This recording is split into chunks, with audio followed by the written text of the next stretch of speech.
My daughter's new husband forgot his cell phone in my house. It rang, and on the screen appeared a photo of my wife, who had died 5 years ago. When I opened the message, my heart almost stopped. Look, I'm going to level with you right off the bat. Retirement is a scam. They sell you this fantasy about golf courses, afternoon naps, and finally having time to read all those books collecting dust on your shelf. What they don't tell you is that retirement is actually just you, alone in a house that's too quiet, making coffee that tastes like disappointment, and wondering why the hell Netflix keeps asking if you're still watching. Yes, Netflix, I'm still watching. What else am I supposed to do? Take up knitting. It's Sunday morning, and I'm standing in my kitchen wearing sweatpants that have seen better decades, trying to brew a pot of coffee that doesn't taste like I filtered it through an old gym sock. The machine gurgles and hisses like it's personally offended by my existence, which honestly, fair enough. I've been taking out my general life frustrations on this poor appliance for the better part of 6 months now, ever since I realized that being retired doesn't make you feel free. It just makes you feel old and useless with more time to think about it. My daughter Claire is visiting with her shiny new husband, Mason. They've been married for 3 months, which in modern marriage years is basically still the honeymoon phase where they haven't discovered each other's truly annoying habits yet. Give it time, kids. Give it time. Mason is one of those guys who looks like he was assembled in a factory that specializes in producing successful young professional mannequins. Perfect hair that probably costs more to maintain than my mortgage. A smile so white it could guide ships to shore, and cologne. Jesus Christ, the cologne. The man wears so much of it that I'm pretty sure it's less about smelling good and more about chemical warfare. It's the kind of scent that screams, I drive a leased BMW and have opinions about cryptocurrency. Every time he walks into a room, my nose stages a small protest and my eyes water a little. Dad, you really should think about updating your kitchen, Claire says, eyeing my ancient coffee maker like it personally offended her interior design sensibilities. She's standing by my counter in some outfit that probably cost more than my first car, looking around my house like she's mentally redecorating it into something that would appear in one of those home magazines where everything is white and nobody actually lives there. What's wrong with my kitchen? I ask, even though I know exactly what's wrong with my kitchen. It's stuck in 1997, just like my music taste and my understanding of TikTok. Nothing. If you're running a museum dedicated to the Clinton administration, Mason chimes in, flashing that perfect smile. I want to like him, I really do, but there's something about a man who uses hair gel on a Sunday that makes me deeply suspicious of his character. They stay for exactly 47 minutes. I know because I checked my watch 3 times. And then they're off to brunch or yoga or whatever the hell young people do on Sunday mornings that makes them feel superior to us old folks who just want to drink coffee in peace and watch birds argue over the feeder in the backyard. Love you, Dad, Claire calls out, giving me a quick hug that smells like expensive perfume and youth. Drive safe, I yell back, which is the official dad translation for, I love you too, but I'm emotionally constipated. The door closes behind them, and I'm left standing in my kitchen, coffee in hand, ready to embrace the peaceful chaos of doing absolutely nothing for the rest of the day. I'm thinking maybe I'll watch that documentary about penguins or finally figure out what the hell a podcast is when I hear it. Buzzing. Not the good kind of buzzing, like bees making honey or whatever. The annoying, persistent, modern-day anxiety-inducing buzzing of a cell phone having a complete meltdown. I look around my kitchen like the buzzing might be coming from my refrigerator achieving sentience, and that's when I see it. Mason's phone, sitting on my counter like a glowing rectangle of forgotten responsibility. The screen is lit up like a Christmas tree, notifications piling up faster than my credit card bills. Now, I'm going to be honest with you. I know I should just call Claire and tell her Mason left his phone. That would be the mature, respectful, boundary-respecting thing to do. But here's the thing about being 63 years old and retired with nothing but time on your hands. Curiosity doesn't just kill the cat. It also murders your sense of privacy and good judgment. I walk over to the counter, telling myself I'm just going to pick it up and set it somewhere safe. That's it. Just being a responsible adult. But the second my hand touches that phone, the screen lights up even brighter, and suddenly I'm staring at something that makes my brain short-circuit like my coffee maker on a bad day. My late wife's face is staring back at me. Laura, 5 years dead. still smiling in that photograph like she just figured out a new way to make me pay for that time I forgot our anniversary in 2003 and tried to cover it up by saying I was planning a surprise, when really I just forgot, because I'm an idiot. My hand freezes. My brain goes into full panic mode. The coffee cup in my other hand starts to shake, and I'm pretty sure I've stopped breathing, because that's definitely Laura's face on Mason's phone. And unless my son-in-law has developed some seriously disturbing hobbies involving my deceased wife's photos, something is very, very wrong here. Then a text message pops up, and I swear to God, my heart stops completely. The message reads, "Tuesday again, same time. Can't wait to hold you." The coffee cup slips. Coffee goes everywhere, splashing across my counter, dripping onto the floor, probably soaking into my sweatpants, but I don't even notice because I'm too busy staring at this phone like it just told me the meaning of life, and also that meaning is absolutely terrifying. My dead wife, texting my daughter's husband, making plans for Tuesday to hold him. I stand there in my kitchen, covered in coffee, holding my son-in-law's phone, staring at my deceased wife's smiling face, and I realize with the kind of clarity that only comes from absolute chaos that my peaceful Sunday morning has just gone completely off the rails. Either Mason has been sexting my dead wife, or someone is pretending to be her, and honestly, I'm not sure which option is worse.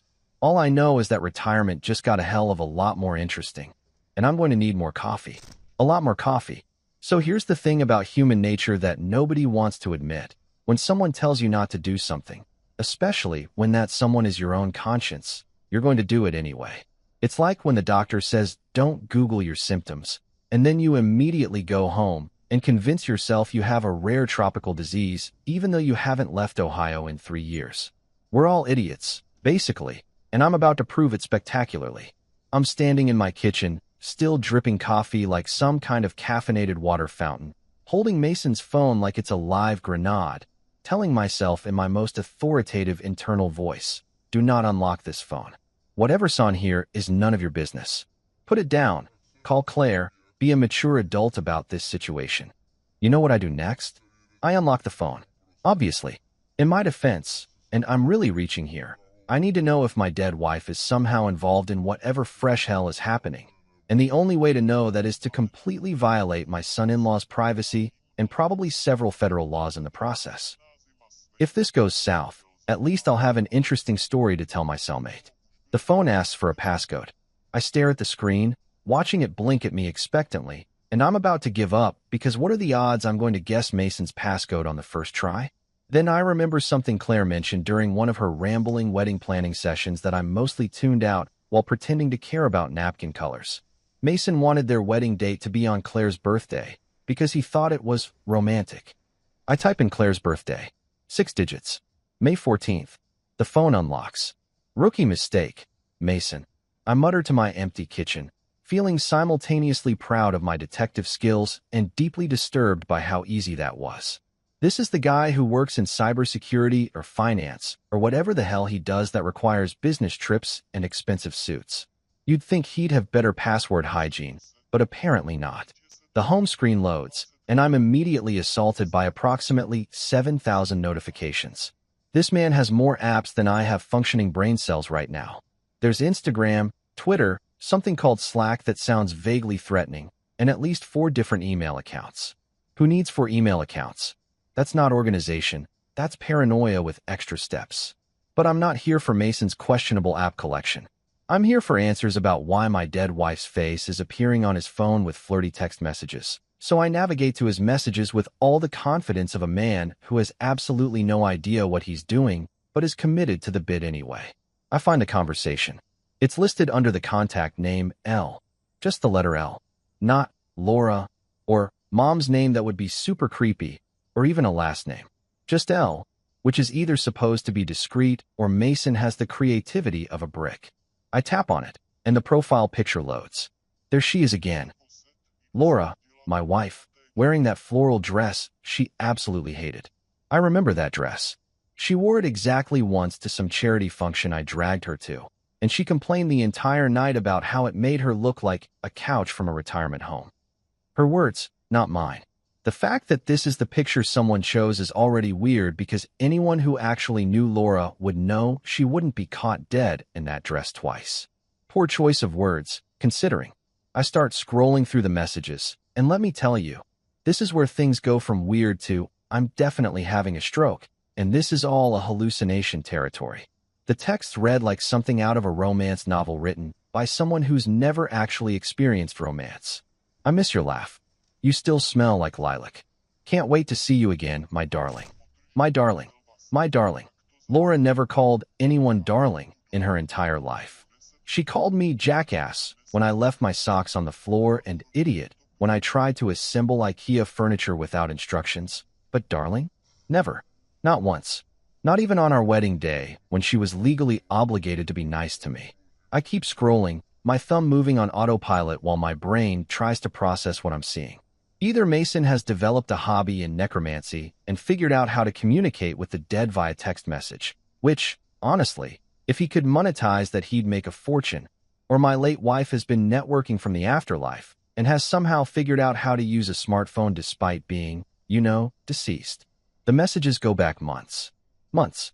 This isn't a recent thing or some weird glitch or a random coincidence. This is an ongoing conversation between my daughter's husband and someone pretending to be my dead wife, and I'm standing in my kitchen covered in coffee, trying not to have a complete mental breakdown. I scroll deeper, half expecting to see a Venmo request for ghostly rent or maybe a link to my wife's PayPal, because if we're going full paranormal here, might as well throw in some supernatural financial transactions. But instead, I find something that makes my blood run colder than the coffee currently soaking through my sweatpants. Photos. Not just one or two photos that could maybe be old pictures someone dug up from Facebook or whatever. I'm talking dozens of photos. Current photos. Photos that were definitely, absolutely, 100% taken after Laura died, because I was at her funeral and watched them lower a casket into the ground. And unless she pulled off the greatest magic trick in human history, she was definitely in that casket. I tap on the first photo, and my hands are shaking so badly I almost dropped the phone. It's Laura, or someone who looks exactly like Laura, standing in front of a coffee shop I don't recognize. She's wearing clothes I've never seen before. Modern clothes. A jacket that's definitely from this decade, not from 5 years ago when she died. Her hair is styled differently, shorter than she used to wear it. She's smiling at the camera like she doesn't have a care in the world, like she isn't supposed to be 6 feet under in Greenwood Cemetery. The timestamp on the photo, 3 months ago. I swipe to the next photo. Laura, or Laura's doppelganger or Laura's ghost who somehow learned how to use Instagram filters, sitting at a restaurant. Different outfit. Different location. Timestamp, 6 weeks ago. Another swipe. Laura at a park. Laura in front of a bookstore. Laura standing next to a blue-painted fence that looks weirdly familiar, but I can't place it because my brain is currently experiencing the mental equivalent of a computer blue screen of death. Every photo is timestamped after her death. Every single one. And they're not grainy or blurry or the kind of photos you could explain away as manipulated or photoshopped. These are clear, high-quality photos of a woman who looks exactly like my wife, existing in the world, living her life, years after I buried her.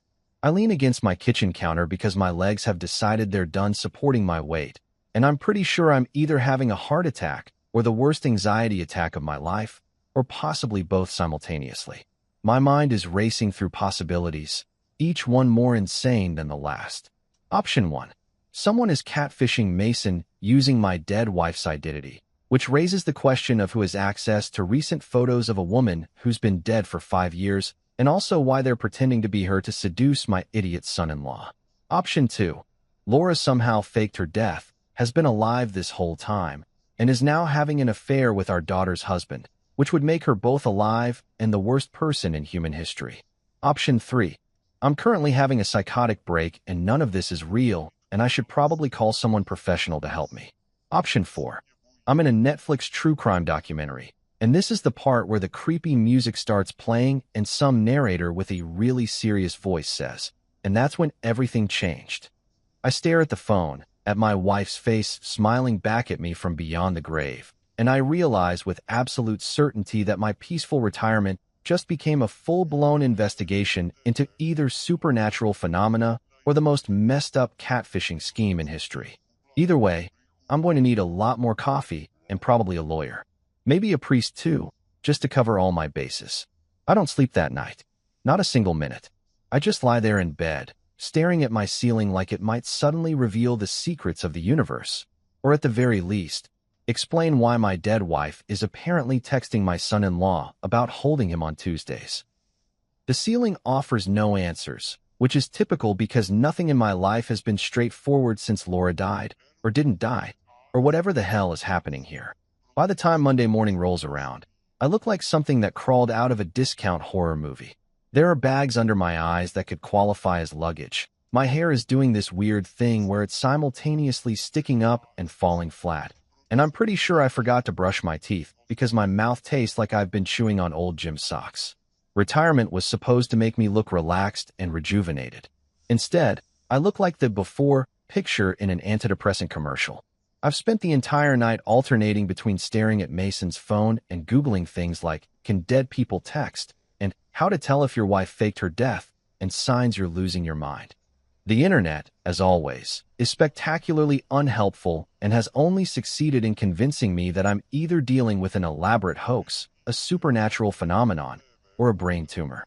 Possibly all three. Mason's phone is still sitting on my kitchen table, mocking me with its existence. I keep expecting him to call or text from another phone asking where it is, but apparently my son-in-law is so attached to his devices that without one, he just ceases to function as a human being. Either that or Claire hasn't let him come up for air long enough to realize he's missing a vital organ. I'm on my fourth cup of coffee, the kind that tastes slightly less like regret than yesterday's batch, when I hear a knock on my door. It's that specific kind of knock that only family members do, the one that's less, may I come in, and more, I'm already coming in. This is just a courtesy warning. Sure enough, Claire breezes through my front door like she owns the place. All sunshine and newlywed energy that makes me want to both hug her and tell her to tone it down because some of us are having existential crises over here. Morning, Dad, she chirps, holding 2 cups of what I assume is overpriced coffee from that place downtown where they charge you $8 for what's essentially hot bean water with delusions of grandeur. Brought you a latte. Mason told me you still drink that cheap stuff from the grocery store, and I thought you deserved better. There's so much I could say to that. I could point out that my cheap stuff has been getting me through the morning just fine for the past 40 years. I could mention that I have Mason's phone and the contents of said phone have fundamentally altered my understanding of reality. Instead, I take the latte because I'm not a complete idiot, and free coffee is free coffee, even if it does cost $8. Thanks, sweetheart, I say, trying to sound like a normal father and not like a man who spent the entire night spiraling into paranoid theories about his deceased wife's secret life. What brings you by? Can't a daughter just visit her dad? She asks. But she's already looking around my living room with that expression she gets when she's mentally cataloging all the things she thinks I should update or throw away or generally improve about my life. Also, Mason left his phone here yesterday. He's been freaking out about it. You know how he gets without his technology. Oh, I know exactly how Mason gets. What I don't know is how Mason gets when his father-in-law confronts him about potentially having an affair with a dead woman. But I guess we're all about to find out. Yeah, about that. I start, setting down my fancy latte, and trying to figure out how to phrase, your husband might be sexting my deceased wife, in a way that doesn't make me sound completely insane. I found his phone and, oh thank God, Claire interrupts, already heading toward my kitchen where the phone is still sitting like a ticking time bomb of family drama. He's been driving me crazy. You'd think he lost a limb the way he was carrying on about it. She picks up the phone, and I watch her like I'm observing a bomb disposal expert who doesn't know the bomb is about to explode. She glances at the screen, sees all the notifications, and just shakes her head with this fond, exasperated smile that makes my heart hurt because she has no idea what's on that phone. I swear, he's probably got 100 work emails by now, she says, tucking the phone into her purse. Sometimes I think he's married to his phone more than he's married to me. This is my opening. This is where I should tell her everything. Show her the messages, the photos, the evidence that her husband of 3 months is either involved in the world's most disturbing catfishing scheme or is somehow in contact with my dead wife. But when I look at her face, so happy, so blissfully unaware, I can't do it. Not yet. Not until I know more. Claire, I say carefully. How well do you actually know Mason? She laughs. Actually laughs. Like this is the most ridiculous question I've ever asked. Dad, I married him. I think I know him pretty well. But before you met him, I mean. His past relationships, his. Dad. She cuts me off with that tone that all daughters master by age 16. The one that means, I love you, but you're being ridiculous and I need you to stop. I know you worry. I know you think nobody's good enough for me, which is sweet, but also a little overprotective. But Mason is great. He's successful. He treats me well. He's just a little forgetful sometimes. Like with his phone. Right. Forgetful. About his phone. That he uses too. I stop myself before I say something I can't take back. To what? Claire asks, her eyebrows raised in that way that means I'm about 3 seconds away from getting a lecture about letting go and moving on and not being so paranoid about every guy she dates. Even though she's literally married to this one, so my paranoia seems pretty justified at this point. Nothing, I say, because I'm a coward and also because I need more information before I blow up my daughter's marriage over something I might be completely wrong about. Even though every instinct in my body is screaming that I'm absolutely right about this. Just, Mom's gone, kiddo. You know that, right? The second the words leave my mouth, I regret them. Claire's expression shifts from amused to concerned, and she sets down her coffee to come over and put her hand on my shoulder like I'm some fragile old man who can't handle his grief. Dad, of course I know that. We all miss her, but you can't live in the past forever. Mom wouldn't want that. She squeezes my shoulder. She'd want you to let it go, to move on, to maybe even think about dating again. Not that I'm pushing, but Mrs. Henderson from your book club keeps asking about you. And, Claire, I'm fine, I interrupt. Because if we start talking about Mrs. Henderson and her aggressive casserole delivery schedule, I'm going to lose my mind. Really, I'm fine. Just tired. Didn't sleep well. She studies my face for a moment, and I can see her doing that thing she does where she tries to decide if I'm actually fine or just saying I'm fine because I'm a stubborn old man who doesn't know how to ask for help. Eventually, she seems to accept my answer, or at least decide that arguing with me isn't worth the energy. Okay, she says slowly. But if you need to talk, or if you're feeling lonely, you know you can call me, right? Anytime. I know, sweetheart. Thank you. She gives me a hug, grabs Mason's phone from her purse one more time to check if he's called her, then heads for the door. Love you, Dad. Try to get some sleep tonight, okay? You look awful. Love you too, kid. And thanks for that confidence boost. She leaves, and I'm alone again with my thoughts and my theories and the growing certainty that I'm about to uncover something that's going to make everyone in my family wish I'd just stayed retired and minded my own business. I sit down at my laptop, the one my grandson set up for me last Christmas and taught me how to use with the patience of a saint, and I pull up YouTube. If there's one thing retirement has taught me, it's that YouTube has a tutorial for literally everything, including, apparently, how to extract data from someone else's phone, which is definitely illegal, but probably justified under the circumstances. 3 hours and several easy step-by-step videos later, none of which were actually easy and all of which assumed I had more technical knowledge than I actually possess. I managed to connect Mason's phone to my laptop. I'm pretty sure I violated at least 4 different terms of service agreements and possibly a federal law or 2. But at this point, I'm committed to finding out the truth even if it means spending my golden years in prison. The photos download, and I start going through them one by one, looking for anything that might explain what the hell is going on. Most of them are boring. Mason's lunch, Mason's car, Mason taking selfies with Claire that make me want to throw my laptop out the window because nobody needs to see that many filtered photos of themselves. But then I find it. One small detail buried in a photo of Laura standing in front of some trees, smiling at the camera like she doesn't have a care in the world. Behind her, barely visible in the background, is a fence. A blue-painted fence. That exact specific shade of blue that I would recognize anywhere because I painted it myself 20 years ago during a weekend when Laura decided our lake cabin needed more personality. The cabin, Laura's favorite place in the world. The place where we spent summers and anniversaries and quiet weekends when we needed to escape from the chaos of regular life. The place I sold 6 months after her funeral because I couldn't stand going there without her, couldn't stand seeing her favorite chair empty or walking past her gardening tools or remembering all the memories we made there. I sold it to some couple from out of state. Signed the papers. Watched them drive away with the keys. Said goodbye to that chapter of my life. So why is someone who looks exactly like my dead wife taking photos there? And who the hell is living in my old cabin? I sit back in my chair, and my stomach growls because apparently I forgot to eat anything today except coffee and more coffee. I should probably have some of that leftover lasagna in the fridge, the one Claire made last week that's sitting in there like a ticking time bomb of dairy-based indigestion. But food can wait. Sleep can wait. Everything can wait because I just found my first real lead, and I'll be damned if I'm going to let this go now. My wife's favorite cabin. The blue fence I painted. Photos time-stamped after her death. Someone's using that cabin. Someone who looks exactly like Laura. And I'm going to find out who, even if it kills me, or gives me heartburn. At this point, both seem equally likely. I've made a lot of questionable decisions in my 63 years on this planet. There was that time I bought a timeshare in Florida that turned out to be a swamp with delusions of grandeur. The year I tried to cut my own hair to save money and ended up looking like I'd lost a fight with a lawnmower.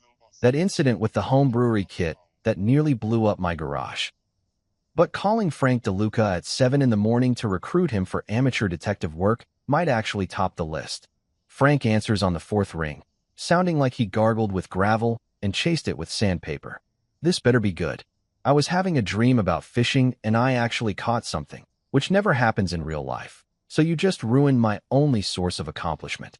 I need your help, I say, pacing around my kitchen like a caged animal who's had way too much coffee. Something's going on with Mason, and I think my wife might be involved. There's a long pause on the other end of the line, long enough that I check to make sure the call didn't drop. Finally, Frank speaks, his voice cautious like he's talking to someone who might be having a mental breakdown. Buddy, Laura's been gone for 5 years. I know that, Frank. I was at the funeral. I gave the eulogy. I'm aware of the situation. Then what are you talking about? So I explain everything. The phone, the messages, the photos, the blue fence at the cabin. I lay it all out while Frank listens without interrupting, which is unusual because Frank normally interrupts everything, including movies, church sermons, and his own sentences. When I finish, there's another long silence. Then, so either someone's catfishing your son-in-law using your dead wife's identity, or Laura faked her death and is shacking up with Mason, or you've completely lost your mind and I need to drive you to the hospital. Those are our 3 options here.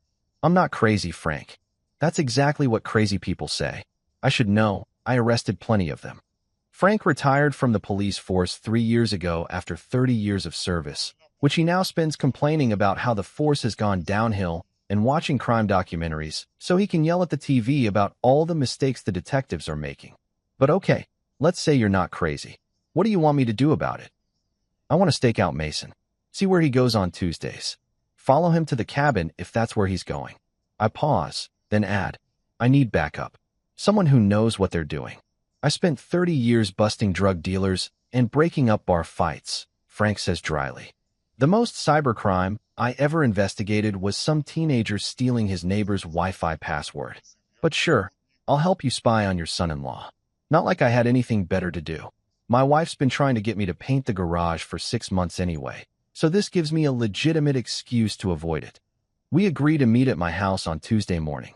That gives me a full day to prepare, which I spend doing absolutely nothing productive except Googling how to tail someone without being noticed and watching YouTube videos about surveillance techniques.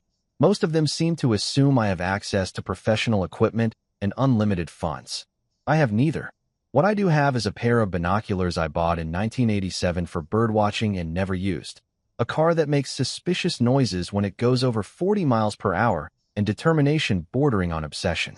Tuesday morning arrives with all the enthusiasm of a root canal. Frank shows up at my door wearing what I can only describe as a disguise that looks like it came from a Halloween store's clearance bin. He's got on a baseball cap, sunglasses that are about 3 sizes too big for his face, and, I kid you not, a fake mustache. What the hell are you wearing? I ask, staring at him like he just announced he's joining the circus. It's a disguise, Frank says, adjusting the mustache, which immediately starts peeling off on one side. We're doing surveillance. We need to blend in. Look inconspicuous. Frank, you look like a pedophile at a playground. Nobody's going to believe that's real. It cost me $12 at the pharmacy. It's plenty real. He tries to press the mustache back onto his upper lip, but it's fighting a losing battle against gravity and poor adhesive. Besides, you want to talk. You're wearing a shirt that says, "World's Best Grandpa," and you don't even have grandkids. Claire gave me this shirt. I'm being supportive of her future plans. You look like you're about to attend a barbecue, not conduct surveillance on your son-in-law. We bicker about our respective fashion choices for another 5 minutes before I remind Frank that we're supposed to be professionals here, which makes us both laugh because we're about as professional as a couple of raccoons trying to operate heavy machinery. The plan, and I use that term loosely, is to follow Mason from his office to wherever he goes on Tuesday afternoons. According to Claire, he leaves work early every Tuesday for client meetings, which is apparently code for visiting someone who looks like your dead mother-in-law at a cabin. But we need proof. We need to see it with our own eyes because right now, all I have is circumstantial evidence and a growing certainty that I'm either solving a mystery or having a spectacular mental breakdown. We stake out Mason's office building, which is one of those modern glass structures downtown that looks like a PlayStation 4 standing on its end. Frank and I are parked across the street in my car, which is making concerning rattling noises that suggest it might be planning its own retirement soon. "There," Frank says, pointing. His mustache has fallen off completely now and is sitting on the dashboard like a dead caterpillar. That's him, right? Sure enough, Mason emerges from the building at exactly 2:30, looking like he just walked off the set of a cologne commercial. He's checking his phone, presumably the one I violated extensively, and heading toward his car with the kind of purposeful stride that suggests he's got somewhere to be and someone to meet. "Follow him," Frank says, like we're in some kind of cop drama, and he's the grizzled veteran teaching the rookie the ropes. "I know how to follow someone, Frank. I'm not an idiot. You called me at 7 in the morning to help you spy on your daughter's husband. I'm questioning a lot of your life choices right now." Fair point. I start my car, which responds by making a noise like a dying walrus, and pull out into traffic about 3 cars behind Mason. Frank has somehow produced a pair of binoculars from his jacket, different from mine, significantly newer, probably actually functional, and is peering through them like we're on some kind of safari. "Not so close," Frank hisses. "You're going to spook him." I'm literally 4 cars behind him. He can't even see us. That's what you think. I've been made plenty of times during surveillance because some rookie got too close. Stay back. Be patient. We follow Mason through downtown, onto the highway, and then, just as I suspected, toward the county roads that lead to the Lake District where my old cabin is. My heart starts pounding harder than it has any right to at my age. This is it. This is confirmation. Mason is heading exactly where I thought he was heading. He's going to the cabin. I say, gripping the steering wheel so hard my knuckles turn white. Or he's going fishing, Frank offers, but even he doesn't sound convinced. Could be a coincidence. I don't believe in coincidences anymore. Not after finding those photos. We follow Mason for another 20 minutes, hanging back far enough that he won't notice us, but close enough that we don't lose him. Frank keeps providing unnecessary commentary about proper surveillance techniques, most of which I ignore because he's been retired long enough that he's probably forgotten half of what he learned anyway. Finally, Mason turns onto a dirt road. The same dirt road that leads to my old cabin. The same dirt road I drove down 1,000 times with Laura in the passenger seat, arguing about directions or what to have for dinner or whether we needed to stop for groceries. That's the road, I say quietly. That's the road to the cabin. Frank lowers his binoculars and looks at me.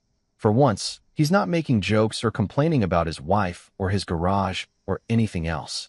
He just looks serious, concerned, maybe even a little worried about what we're going to find. "You sure you want to do this?" he asks. "Because once we go down there, once we see whatever's happening, you can't unsee it. You can't unknow it." I think about Claire, about her happiness, her marriage, her future. I think about Laura and the life we had and the funeral I attended and the grief I've been carrying for 5 years. I think about Mason and his stupid perfect hair and his cologne and his locked phone with messages from someone who's supposed to be dead. "I'm sure," I say, and I turn onto the dirt road. We park about a quarter mile away from the cabin, hidden behind some trees that have grown taller since I last saw them. Frank grabs his binoculars. His mustache is now completely lost somewhere in my car, probably under the seat with old receipts and regret, and we make our way through the woods like a couple of geriatric commandos on our worst mission yet. And that's when we see it. Mason's car parked outside the cabin. Mason himself, standing by the door, holding a bouquet of flowers that probably cost more than my monthly electric bill. The door opens, and out walks Laura, or someone who looks exactly like her. Same height, same build, same way of moving that I'd recognize anywhere because I spent 38 years watching her move through the world. Holy shit, Frank whispers. Yeah, holy shit indeed. I've seen a lot of weird things in my life. I once watched a man at the grocery store argue with a cantaloupe for 10 minutes. I've witnessed my neighbor try to mow his lawn during a thunderstorm because he didn't want to fall behind on his schedule. I've even seen Frank try to assemble IKEA furniture sober, which resulted in something that looked less like a bookshelf and more like a modern art installation about human suffering. But watching my dead wife walk out of a cabin to greet my son-in-law with a hug that lasts way too long, that takes the cake, eats the cake, and then asks for seconds. Tell me you're seeing this too. I whisper to Frank, because at this point I'm about 50-50 on whether I'm actually witnessing this or having some kind of stress-induced hallucination brought on by too much coffee and not enough sleep. I'm seeing it, Frank confirms, his binoculars pressed so hard against his face that he's probably going to have circular marks around his eyes for the next week. And I gotta tell you, buddy, that's either your wife's twin, or the best damn makeup job I've ever seen. Through the binoculars, the ones I finally wrestled away from Frank because they're significantly better than my 1987 birdwatching special, I watch this woman who looks disturbingly like Laura laugh at something Mason says. It's her laugh, the same one I heard for 38 years. The same one that used to echo through our house when she found something genuinely funny, which wasn't often because Laura had high standards for comedy and I had dad jokes. She's wearing jeans and a blue sweater. Her hair shorter than Laura used to wear it, but styled in a way that's definitely intentional and probably cost money at an actual salon. She touches Mason's arm while she talks, casual and familiar, like they've done this before. Multiple times. Every Tuesday, apparently. We need to get closer, I say, already moving before Frank can protest. Bad idea, Frank hisses, grabbing my arm. Very bad idea. We should observe from a distance, gather intel, maybe take some photos for evidence. Frank, that's either my wife who faked her death or someone impersonating my wife to seduce my daughter's husband. Either way, I'm not just going to crouch in the bushes like some kind of perverted woodland creature. I'm going up there. At least let me do it, Frank argues, his voice taking on that reasonable tone he probably used when trying to talk drunk people out of bad decisions. You're too emotionally involved. You'll blow our cover. I'll go up, pretend I'm lost, ask for directions. You're not pretending to be lost without your mustache. You look too conspicuous now. I look distinguished. You look like someone's uncle who brings conspiracy theories to Thanksgiving dinner. We're still bickering in urgent whispers when Mason and the Laura lookalike disappear into the cabin, closing the door behind them. The windows are covered with curtains I don't recognize, which means whoever's living here has redecorated since I sold the place. Frank and I crouch behind a tree that's definitely not wide enough to hide both of us, which means we're basically just two old guys in the woods pretending we're invisible. If anyone looks out the window right now, we're screwed. What now? Frank asks. Now we wait. See how long he stays. See if we can get a better look at her when they come back out. And if they don't come back out for hours? You planning to camp out here? Because I didn't bring snacks and my knees are already starting to hate me. He's got a point. My knees aren't exactly thrilled with this situation either. Crouching in the woods at 63 is significantly less comfortable than it would have been at 23 or even 43. Everything hurts. My back is already starting to protest, and I'm pretty sure something just crawled over my shoe. 20 minutes pass. My legs are cramping. Frank has eaten an entire pack of mints he found in his pocket and is now complaining about how they're making him thirsty. I'm starting to think this whole plan was a terrible idea when the cabin door finally opens. Mason emerges first, looking relaxed and happy in a way that makes me want to punch him in his perfect face. Then she appears, and in the better light, I can see her more clearly. Holy mother of, Frank starts. Don't say it. I cut him off. But he's right. Up close. Well, as close as we can get while hiding behind inadequate foliage. This woman isn't just similar to Laura. She is Laura. We're close enough that I can't tell the difference. Same nose, same mouth, same way of holding her shoulders slightly back, like she's perpetually ready to argue with someone. She hands Mason something. Looks like a folder or envelope, and says something that makes him laugh. He kisses her on the cheek. On the cheek. My son-in-law just kissed someone who looks exactly like my dead wife on the cheek, and I'm crouched in the woods with Frank witnessing what might be the most bizarre family drama in human history. Then she speaks. Her voice carries across the clearing, and my heart stops completely. See you next week, darling. Same time. Darling. She called him darling, just like in the texts. Frank looks at me, his expression somewhere between shocked and impressed. Well, he says quietly, at least we know she's real. That's something. That's not Laura. I say, but I'm not even convincing myself. Can't be Laura. Laura's dead. We buried her. Did we? Frank asks. Because that woman right there looks pretty alive to me. I give Mason exactly 24 hours to come clean on his own, which he doesn't, because apparently honesty is a concept he's only vaguely familiar with, like flossing or reading terms and conditions before clicking I agree. Wednesday afternoon, I invite him over under the pretense of needing help with my computer issues, which is only partially a lie because I do have computer issues, mainly that I used it to violate his privacy and possibly several federal laws. He shows up wearing khakis and a polo shirt like he's about to sell me insurance, carrying his laptop because he thinks I actually need tech support. The irony would be hilarious if I wasn't so angry I could spit nails. Thanks for coming, Mason, I say, gesturing for him to sit at my kitchen table. Can I get you some coffee? Sure, Mr. Brennan.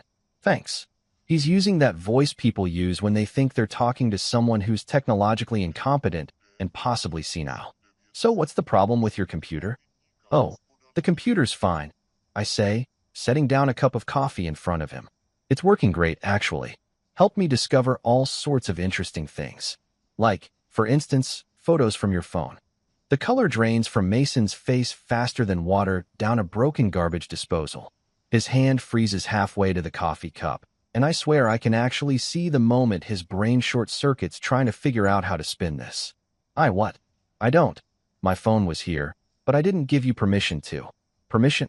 I laugh, and it comes out harsh enough that Mason flinches. You're sleeping with someone who looks exactly like my dead wife, and you want to talk about permission? That's rich, kid.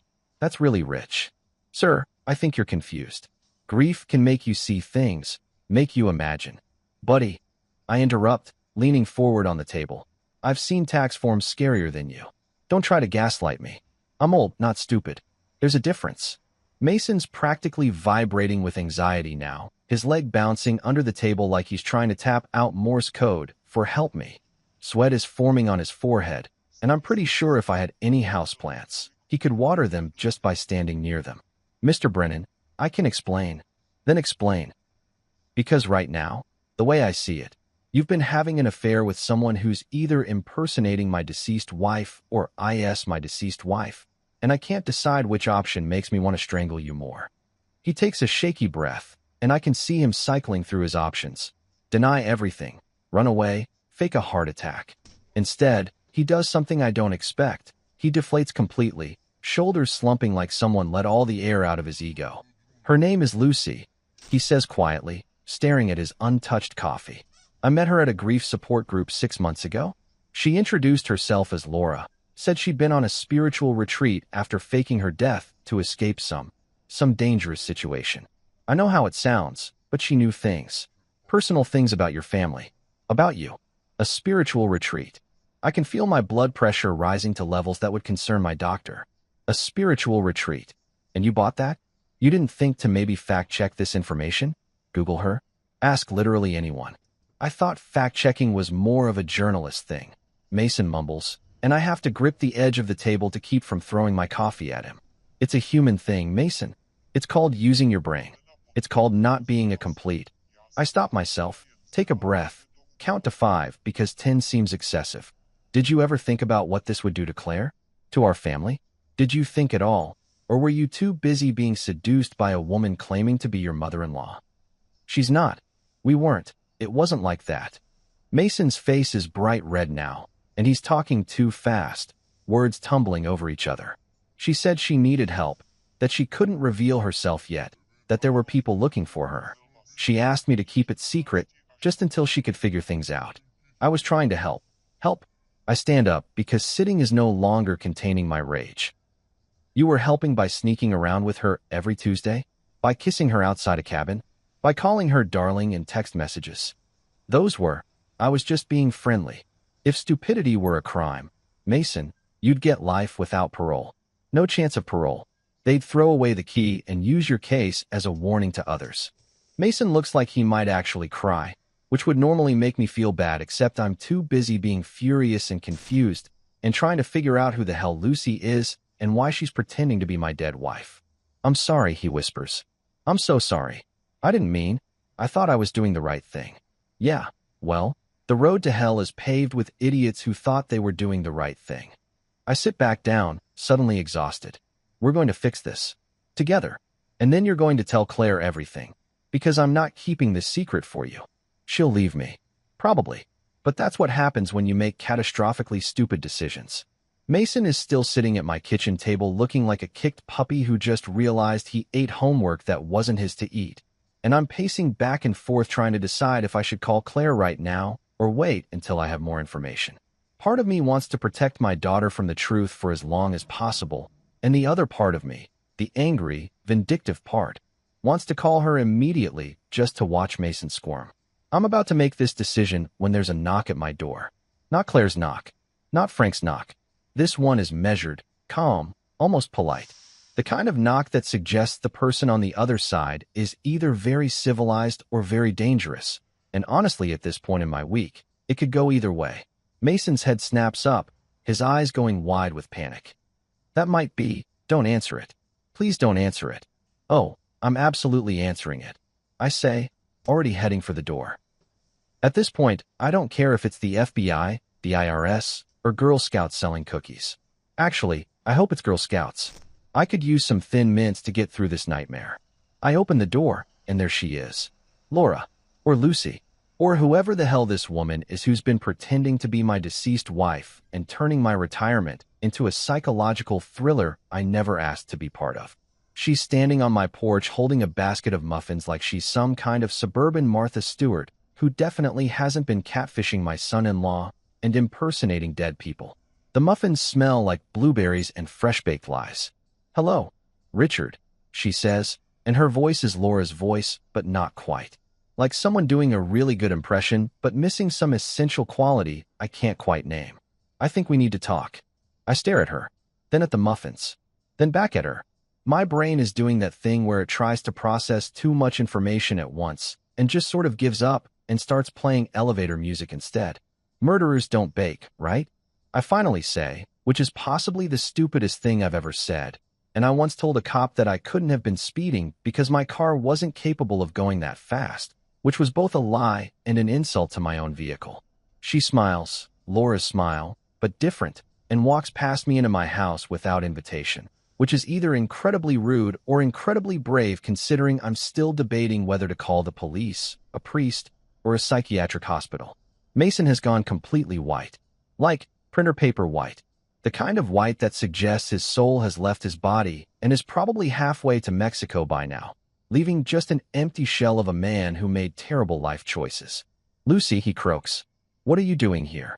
Cleaning up your mess, apparently, Lucy says, setting the muffins down on my kitchen counter with the kind of confidence that suggests she's done this before. Done what? Exactly, I'm not sure. Brought baked goods to people she's been deceiving? Showed up uninvited to explain complicated fraud schemes? Richard, I know you have questions. Questions? I laugh, and it comes out slightly unhinged. Lady, I have more than questions. I have concerns. I have theories. I have a desperate need to understand why you look exactly like my dead wife, and have been playing house with my daughter's husband at my old lake cabin. Start talking, and it better be good, because I'm about 2 seconds away from calling every law enforcement agency I can think of.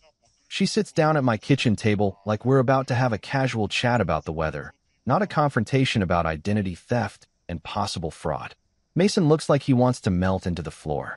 I remain standing because sitting would imply I'm comfortable with this situation, and I am absolutely not comfortable.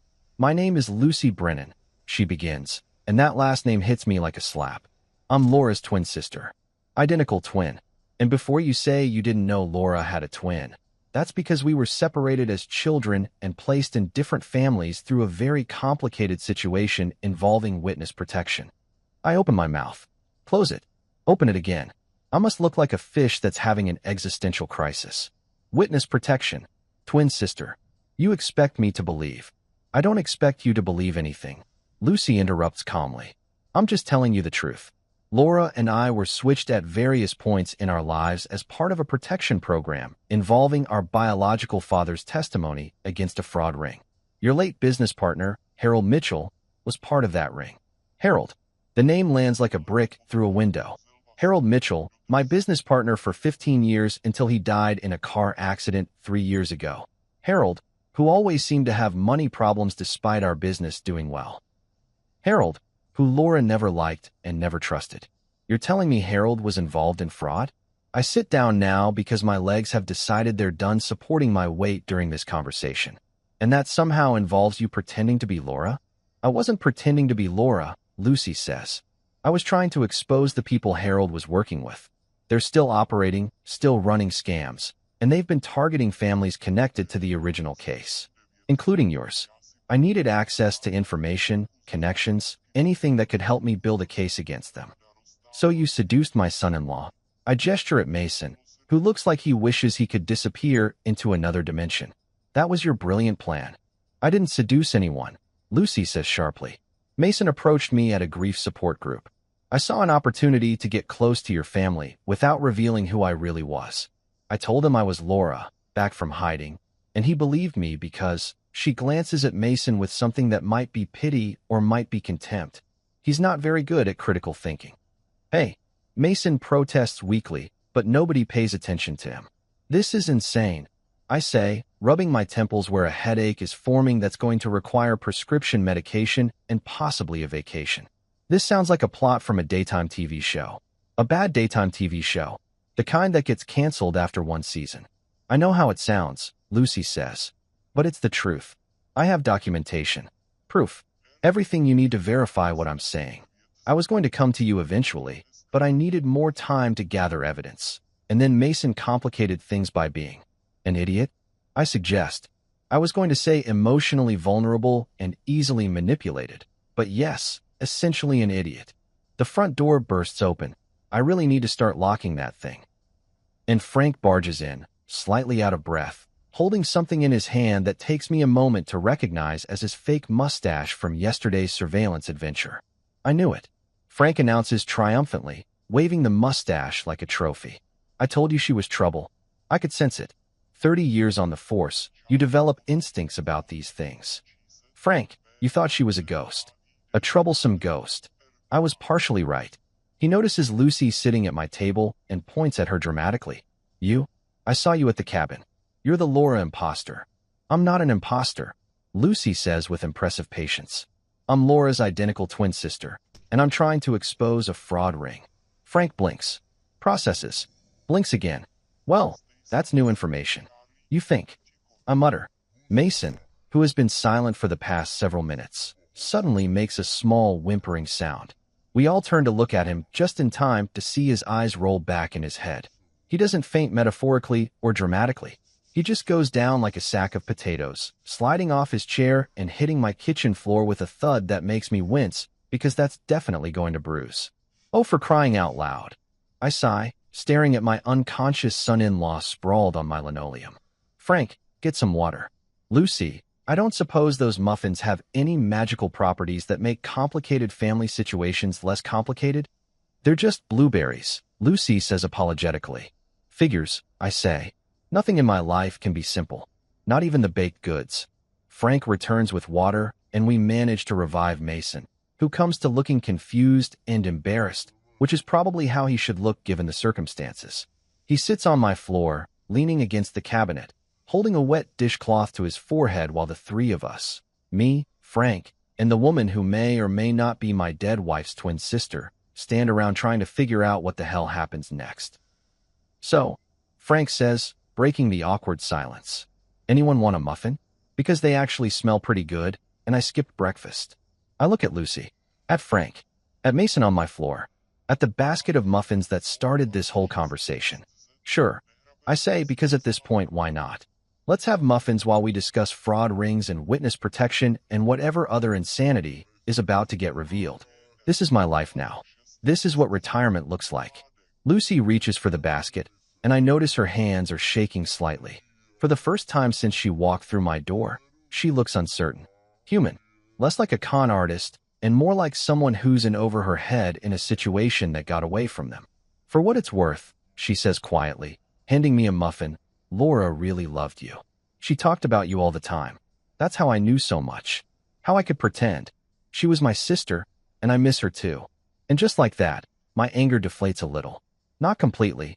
I'm still furious about the deception, about Mason, about all of it. But underneath the anger, there's grief.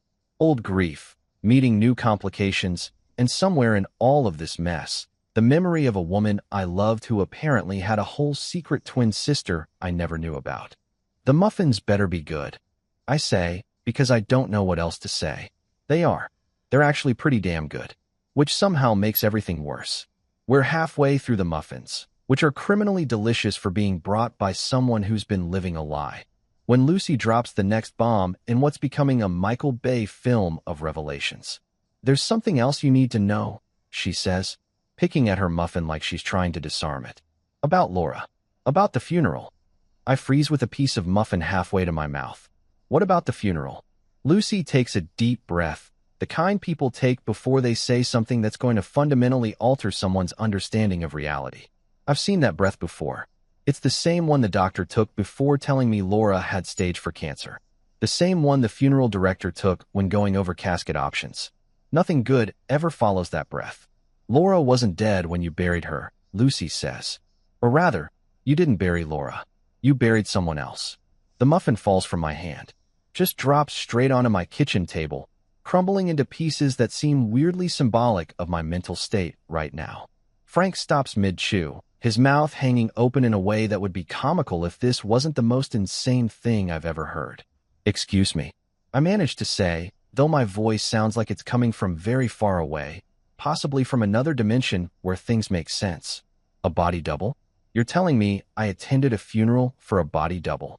It was the only way to protect her, Lucy says quickly, her words tumbling out like she's been holding them back for 5 years, and they're finally breaking free.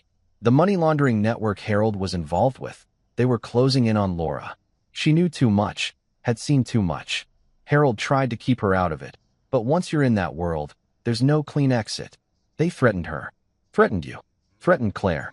I blink so hard I'm pretty sure I nearly sprain an eyelid. My vision goes blurry for a second, and I have to grip the edge of the table to keep myself grounded in reality, which is apparently more flexible than I previously understood. So let me get this straight. I say slowly, like I'm explaining something to a child except the child is me, and I'm trying to understand my own life. My business partner Harold was running a money laundering scheme. Laura found out. Bad people wanted her dead. So she faked her death, using a body double, and let us, believe she was gone for 5 years. She didn't want to, Lucy insists. She was protecting you. If they knew she was alive, they would have come after you to get to her. The only way to keep everyone safe was to make her disappear completely. And where exactly has she been disappearing to? Frank asks, finally swallowing his muffin. Because I'm assuming she hasn't been living at the cabin this whole time, or Richard would have noticed when he sold it. She's been in protective custody. Different locations, different identities. The fraud ring is bigger than you know. It's not just money laundering. It's identity theft, insurance fraud, offshore accounts. Harold was small time compared to the people running it. When he died in a car accident, I interrupt. Very convenient car accident. Are you telling me that wasn't actually an accident? Lucy's silence is answer enough. Jesus Christ, I breathe. They killed him. They killed him because he was getting sloppy, making mistakes, drawing attention, and Laura knew all of this. She'd seen documents, overheard conversations. She was the loose end they needed to tie up. Mason, still sitting on my floor like a confused toddler, finally speaks up. So when you said you were Laura coming back from a spiritual retreat, that was a cover story to explain why I looked exactly like a dead woman. Lucy finishes. I needed access to Richard's old files, his business records, anything that could help build a case against the people who are still operating. The FBI has been working on this for years, but they need concrete evidence. Evidence that might still be in this house. In my house. I look around my kitchen like secret documents are going to spontaneously materialize from behind my coffee maker. Lady, I cleaned out all of Harold's stuff years ago. Threw most of it away. If there was evidence, it's long gone. Not the physical files, Lucy says. The digital ones. Harold backed everything up to a shared cloud server. He gave Laura the login information years ago, probably as insurance in case his partners turned on him. She never told you because she didn't want to drag you into it. But now we need it. The FBI needs it. So, to summarize what I've learned in the past 15 minutes, my wife is alive. My business partner was murdered by the mob or something equally terrifying. My son-in-law is an idiot of legendary proportions, and my emotional stability is somewhere between midlife crisis and soap opera finale with a twist ending nobody asked for. Where is she? I ask, and my voice cracks on the question. Where's Laura? Is she safe? Can I see her?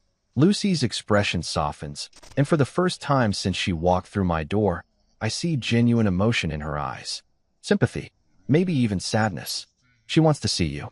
Desperately. But we have to be careful. If the wrong people find out she's alive, if they track her location, I don't care about the wrong people. I'm standing now, my chair scraping back so hard it nearly falls over. My wife has been alive for 5 years, and nobody told me. I mourned her. I gave away her clothes. I sold our cabin because I couldn't stand being there without her. And you're telling me it was all what? Theater? A protection program? Well, congratulations. You protected me right into 5 years of grief and loneliness. Richard, Lucy starts, but I'm not done. No, you don't get to Richard me. You don't get to show up with muffins and explanations and expect me to just accept this. I want to talk to someone official, someone with a badge, someone who can verify that this isn't just an elaborate scam to get Harold's files or whatever the hell you're actually after. I can arrange that, a voice says from my doorway, and we all turn to see a woman in her 40s standing there with a badge clipped to her belt and an expression that suggests she's seen too much weird stuff to be surprised by anything anymore. Detective Marian Torres, FBI. And before you ask, yes, I've been listening to this entire conversation. You really should lock your door, Mr. Brennan. Frank jumps so hard he drops his muffin. Mason makes another whimpering sound. Lucy doesn't look surprised, which means she either knew the detective was coming or has the world's best poker face. FBI. I say, because apparently I've lost the ability to form complex sentences. The actual FBI? The actual FBI, Detective Torres confirms, walking into my kitchen like she owns it. She's got that no-nonsense energy that all good cops have, the kind that makes you want to confess to crimes you didn't commit just to avoid disappointing her. I've been working Laura's case for 3 years. Lucy here has been serving as a confidential informant, helping us build a case against the remaining members of the fraud ring. So this is all real, I say flatly. This whole insane story is actually real. Unfortunately, yes. Detective Torres pulls out a chair and sits down without being invited, which seems to be a theme today. And I apologize for the unorthodox approach. We would have brought you in sooner, but Laura was adamant about keeping you out of it for your own safety. She only agreed to let Lucy make contact after we learned the organization was planning to audit Harold's old business connections, including you. They're coming after me? My voice goes up about 3 octaves. Why am I just hearing about this now? Because we needed to verify you didn't know anything first, Torres says bluntly. No offense, but you could have been complicit. We had to rule that out before bringing you into the investigation. I ran an accounting firm. I protest. The most exciting thing I ever did was find a miscalculation in someone's expense report. I didn't launder money. I didn't know Harold was laundering money. I'm boring. I'm so boring that my idea of a wild Friday night is watching Jeopardy and going to bed at 9:30. We know that now, Torres says, and there might be a hint of amusement in her eyes, which is why we're here. We need your help, Mr. Brennan. And Laura needs your help. Laura. I sink back into my chair, suddenly exhausted. My wife. Who's alive? Who's been alive this whole time while I've been eating microwave dinners and talking to her picture like a crazy person? She never stopped loving you, Lucy says quietly. Everything she did to protect you and Claire. You have to believe that. I look at her. This woman who's my wife's identical twin, who I didn't know existed until an hour ago. And then at Detective Torres with her badge and her serious face. And then at Frank who's still holding half a muffin like he's not sure if he's allowed to finish it during a federal investigation. And finally at Mason on my floor looking like he wishes he'd never been born. When can I see her? I ask. When can I see my wife? Detective Torres exchanges a glance with Lucy. Soon. But first, we need those files. And we need to make sure it's safe. The people we're dealing with, they don't leave loose ends. Like Harold, I say. Like Harold, Torres confirms. So we do this carefully, methodically, and above all, quietly. No telling Claire yet. No telling anyone. Can you do that? I think about my daughter, about her happiness, about the life she's building with the idiot currently sitting on my kitchen floor. I think about Laura, alive somewhere, hiding, waiting. I think about 5 years of grief that might have been unnecessary, and I feel something shift inside me. Not quite anger anymore. Not quite relief. Something in between that I don't have a name for. Yeah, I say finally. I can do that. But Detective Torres, when this is over, when Laura's safe and we've caught these bastards, my wife and I are going to have a very long conversation about communication and trust and the appropriate uses of fake funerals. Torres almost smiles. That's fair, Mr. Brennan. That's very fair. Frank raises his hand like we're in school. So can I finish this muffin, or is it evidence? Detective Torres decides we're all going to the cabin because apparently my life has become a made-for-TV movie, and we're heading toward the dramatic climax where everything gets resolved in one convenient location. I half expect someone to show up with a camera crew and ask me to sign a release form. The drive there is surreal. I'm in my car with Frank riding shotgun, following Torres and Lucy in an unmarked sedan that screams federal agent, trying not to look like a federal agent, so loudly it might as well have a siren. Mason is in the back seat of my car, still looking vaguely nauseous and making small whimpering sounds every time we hit a bump. I've never been more aware of how terrible my car's suspension is. You okay back there, champ? Frank asks, turning around to look at Mason with all the sympathy of a shark observing a wounded seal. I think I'm having a panic attack, Mason whispers. Yeah, that tracks, Frank says, turning back around. Breathe into a paper bag or something. We don't have time for you to pass out again. I don't have a paper bag. Then suffer quietly. I would tell Frank to be nicer, but honestly, I'm still processing the fact that my wife is alive, and I'm about to see her for the first time in 5 years, and Mason's emotional state is pretty low on my priority list right now. Somewhere between remember to buy milk and reorganize sock drawer. The cabin comes into view, and my heart does this weird stuttering thing that makes me wonder if I should have brought my blood pressure medication. It looks the same as I remember. Same blue fence I painted, same porch where Laura and I used to drink morning coffee. Same trees that are slightly taller now, because that's what trees do when you ignore them for 5 years. There's a car parked outside that I don't recognize. A sensible sedan that Laura would have approved of because she always said my taste in vehicles was aggressively mediocre.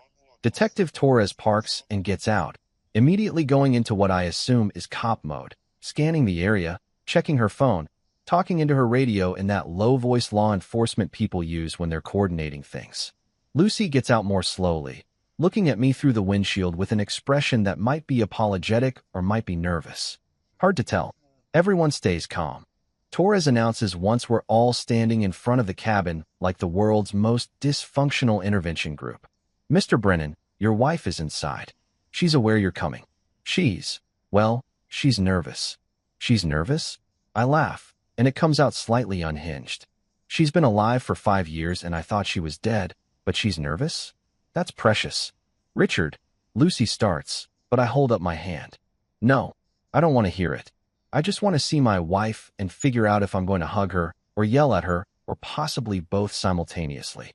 Torres nods and walks up to the cabin door. She knocks, a specific pattern that's probably some kind of code, and the door opens. And there she is. Laura. Not Lucy pretending to be Laura. Not a photo on Mason's phone. Not a ghost or a hallucination or a stress-induced breakdown. Laura, my wife. Alive.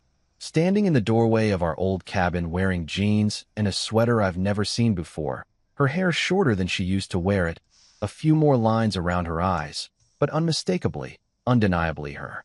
We stare at each other for what feels like 17 hours, but is probably only about 10 seconds. My brain is trying to process too many emotions at once. Relief, anger, joy, betrayal, love, confusion, and it's like someone dumped an entire emotional buffet on my plate and expected me to eat it all at once without choking. "Hi," she says, and her voice is exactly the same. The same voice that used to tell me I was an idiot for trying to fix the washing machine myself. The same voice that sang off-key in the shower. The same voice I thought I'd never hear again. "Hi." I repeat. "Hi? That's what you're going with." "Hi." I didn't know what else to say. She steps out onto the porch, and I can see she's shaking slightly. "Richard, You died." I interrupt, and my voice breaks on the word. "You died, Laura. I buried you. I gave a eulogy. I cried at your funeral. Claire cried. We mourned you. And you were what? Living in protective custody? Starting a new life? Getting a new haircut?" "It wasn't like that." She takes a step toward me, then stops like she's not sure if she's allowed. "I wanted to tell you. Every day, I wanted to tell you. But they said if you knew, if anyone knew, you'd be in danger. The people Harold was involved with, they would have killed you to get to me. So you let me think you were dead instead." I'm not yelling. I'm surprised I'm not yelling. My voice is quiet, controlled, which somehow feels worse. That was the better option. It was the only option that kept you alive. Tears are running down her face now, and part of me, the part that still loves her despite everything, wants to wipe them away.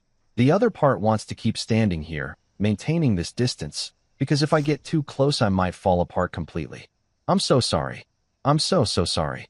Detective Torres clears her throat. "Mr. Brennan, I know this is difficult, but we need to verify identity officially. For the record." She pulls out some kind of fingerprint scanner that looks like it belongs in a science fiction movie, and Laura holds out her hand without being asked. The scanner beeps. Torres checks something on her phone, then nods. "Confirmed. This is Laura Marie Brennan, your wife. Officially verified via fingerprints that match her original records." "Well, that's something," Frank mutters. "At least we're not dealing with a clone situation. That would be awkward." Laura looks past me to the group assembled in our old cabin's yard. She sees Lucy and nods slightly. Then she sees Mason, and her expression shifts to something between confusion and disgust. Why is Claire's husband here?" she asks. "Long story," I say. "Short version. He's an idiot who thought your sister was you and has been secretly meeting her here every Tuesday because he believed you faked your death for a spiritual retreat, which, in hindsight, is only slightly less believable than the actual truth." Laura blinks, processes, turns to look at Mason with an expression that could melt steel. "You've been doing what?" Mason, to his credit or possibly his extreme stupidity, actually tries to explain. "I thought I was helping. Lucy said she was you, and she needed. My sister told you she was me, your mother-in-law, and you didn't think that was weird?" Laura's voice has that quality it used to get when she was about to demolish someone verbally. I've missed that voice. "You didn't think to mention to your wife that her supposedly dead mother was alive and asking you to meet her secretly?" I was confused. Mason protests weakly. "You're always confused," Frank adds helpfully. "It's kind of your thing." Detective Torres steps in before Laura can tear into Mason further, which is probably for the best, because I'm not sure my heart can handle watching my wife verbally destroy my son-in-law while also processing the fact that she's alive. We need to focus. The people who wanted Laura dead, they're still out there. We've made arrests, but there are more. We need those files from Harold's cloud server. Laura looks at me, and I see a flash of the woman I married. Determined, strong, still terrified but hiding it well. "I never wanted you involved in this, Richard. Harold kept everything separate from you deliberately. He knew you were honest. Too honest for what he was doing. But he kept backups of everything. Insurance policy against his partners. He gave me the login information before he died. Made me promise to use it if anything happened to him. And then something did happen to him. I say, they killed him. They killed him because he was going to turn witness," Laura confirms. "And I was the only one who knew where the evidence was. So I had to disappear. Had to make them think the threat was gone." She pauses. "I'm sorry I let you think I was gone too. I'm sorry for all of it." I stand there, heart conflicted between love and fury and this strange urge to laugh, because the absurdity of this entire situation is so overwhelming that laughing seems like the only reasonable response. My wife faked her death. My business partner was murdered by mobsters. My son-in-law has been meeting my dead wife's twin sister at our old cabin. This is my life. This is what retirement looks like. You could have just texted me. I finally say, and I can hear the edge of hysteria in my voice trying to masquerade as humor. Laura laughs through her tears. Actually laughs? And it's such a familiar sound that something in my chest cracks up. Detective Torres's radio crackles, and she steps away to answer it. When she comes back, she's all business. We've got movement on the suspects. 3 arrests made in the past hour based on preliminary evidence. We need those files now to make everything stick. Laura nods and pulls out a piece of paper from her pocket. Here's the login information. Everything Harold backed up is there. Transactions, communications, client lists. Everything you need. Torres takes the paper and immediately gets on her phone, relaying information to someone.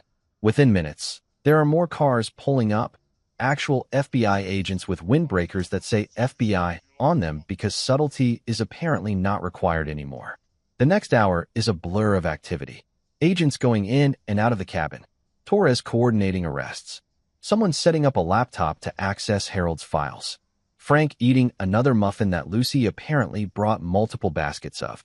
Mason sitting on the porch steps looking like he's contemplating every life choice that led him to this moment. And Laura and I just stand there, a few feet apart, not quite touching, not quite talking, just existing in each other's space for the first time in 5 years. Eventually, Torres comes back over. We've got what we need. The remaining members of the organization are being rounded up as we speak. This is over, Mrs. Brennan. You're safe now. You both are. She hands each of us a brochure. I look down at it. Trauma-Informed Therapy, a guide to processing complex grief and family reunification. Therapy brochures, I say flatly. The FBI gives out therapy brochures. Standard protocol for situations like this. Torres says without a trace of irony. You've both been through significant trauma. Professional help is recommended. Situations like this, Laura repeats. How many situations like this are there? More than you'd think. Less than would make a good reality TV show.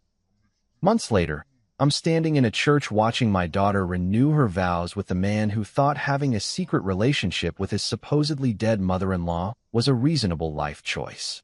The fact that this is happening at all is a testament to either Claire's capacity for forgiveness or her commitment to sunk costs, and I'm honestly not sure which.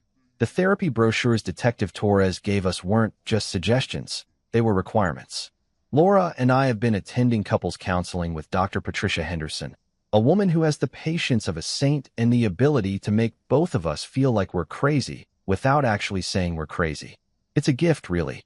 She's helped us work through what she calls complex grief layered with betrayal trauma and existential confusion, which is therapists speak for, your marriage is a dumpster fire, but we can probably save it. The rebuilding process has been slow. Awkward. There were a lot of conversations that started with, I can't believe you, and ended with one of us crying or both of us laughing because the alternative was screaming into the void. We've had to relearn each other. Laura's different now, harder in some ways, more cautious, with shadows in her eyes that weren't there before. I'm different too, apparently. According to Laura, I've become aggressively set in my ways and emotionally constipated even by retirement standards, which seems harsh but might be accurate. We're taking it slow.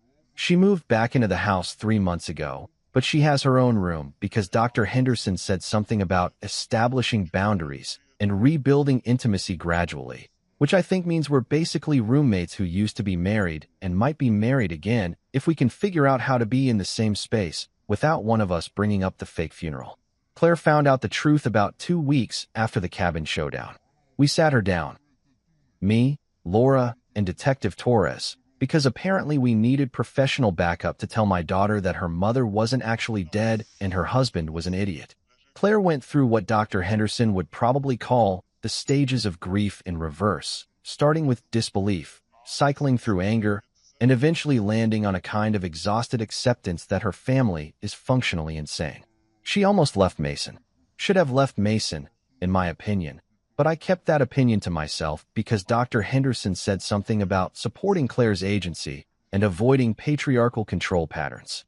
So I bit my tongue and watched my daughter work through her own therapy with a different therapist, thank God, because having the whole family see the same therapist seemed like it would get complicated. Mason, for his part, has been doing what I can only describe as aggressive groveling. He quit his job and started working at a nonprofit that helps fraud victims, which Laura said was either genuine remorse or extremely calculated image rehabilitation. He goes to therapy 3 times a week. He deleted all his social media. He leaves his phone face up on the table during dinner to prove he has nothing to hide, which is honestly just sad at this point. But Claire decided to give him another chance, and they're renewing their vows today because apparently almost destroying your marriage through spectacular stupidity is grounds for a do-over ceremony. Laura thinks it's romantic. I think it's evidence that love makes people make questionable decisions, but I'm keeping that to myself because I've already used up my quota of cynical comments for the week. The church is small, intimate, filled with friends and family who don't know the full story of why we're here. The official explanation is that Claire and Mason wanted to recommit to their marriage with their full family present, which is technically true if you ignore all the fraud and fake deaths and FBI investigations.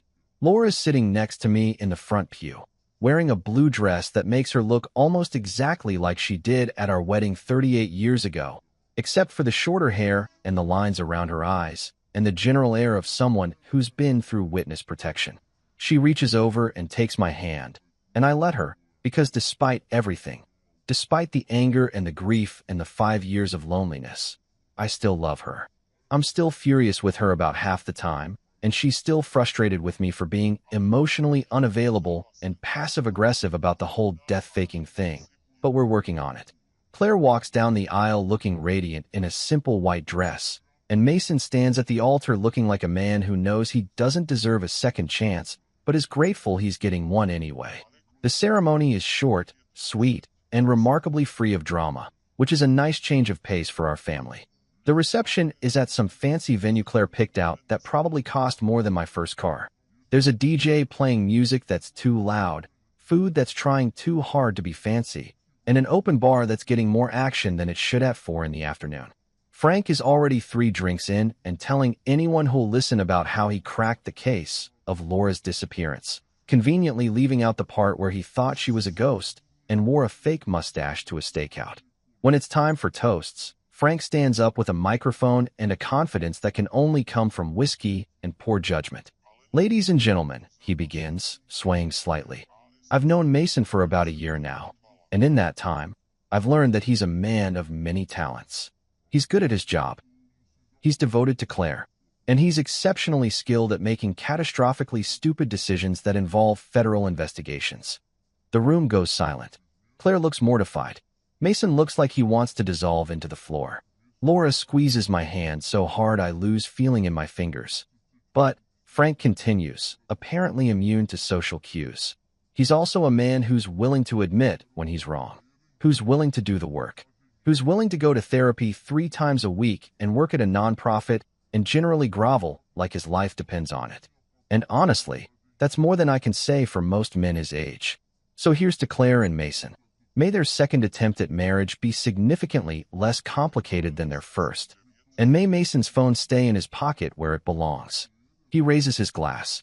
The room erupts in confused applause because nobody knows what else to do. Claire is both laughing and crying. Mason looks like he's survived an execution he definitely deserved. "That might be the worst toast I've ever heard," Laura whispers to me. "That might be the worst toast anyone's ever heard." I correct her. It could qualify as hate speech. But we're both smiling. Can't help it. This is our life now. Weird, complicated, occasionally involving the FBI, but ours. Later, after the cake has been cut and the DJ has played Celebration twice for some reason, Laura and I sneak outside for some air. We're standing by the venue's garden, watching the sun set over what's probably someone's expensive landscaping, and she turns to me with that expression she gets when she's about to say something serious. "I know this hasn't been easy," she says quietly. "I know I hurt you. Hurt Claire. Hurt everyone by leaving the way I did.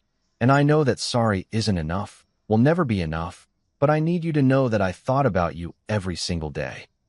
Every morning, every night, wondering if you were okay, if you were eating properly, if you were taking your blood pressure medication. I wasn't, I admit. Eating properly, I mean. The medication I was pretty good about because I didn't want to die and prove you right about my cholesterol. She laughs, that same laugh I fell in love with decades ago, and leans against me. We're going to be okay, aren't we? Eventually. Eventually, I agree. Might take another few years of therapy and possibly some heavy medication, but yeah, we'll be okay. When people ask how we got back together, and they do ask, constantly, because apparently our story has become neighborhood gossip, I tell them, my wife ghosted me. Literally. She faked her death, joined witness protection, and then came back when the FBI wrapped up their investigation. You know, normal marriage stuff. Most people laugh because they think I'm joking. The ones who know the truth just nod sympathetically and change the subject, which I appreciate. Every Tuesday now, because apparently we're committed to keeping that day meaningful. Instead of Laura meeting Mason at the cabin and me spiraling into paranoid investigations, we have a standing date. Sometimes it's coffee at the diner. Sometimes it's a walk around the park.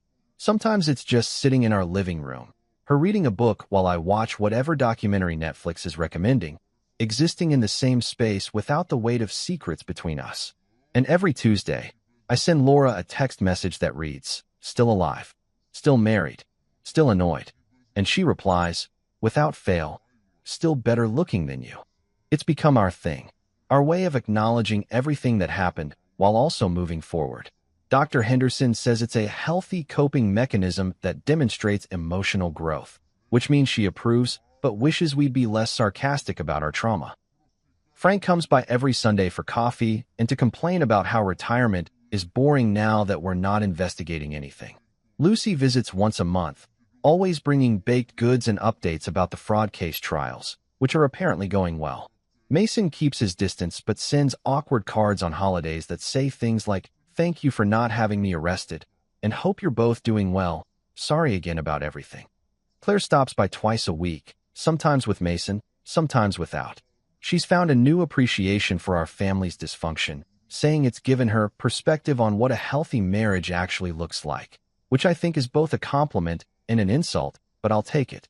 Somewhere between laughter and disbelief, between anger and forgiveness, between Tuesday texts and therapy sessions and Frank's terrible toasts, I realize something that Dr. Henderson has been trying to get me to see for months.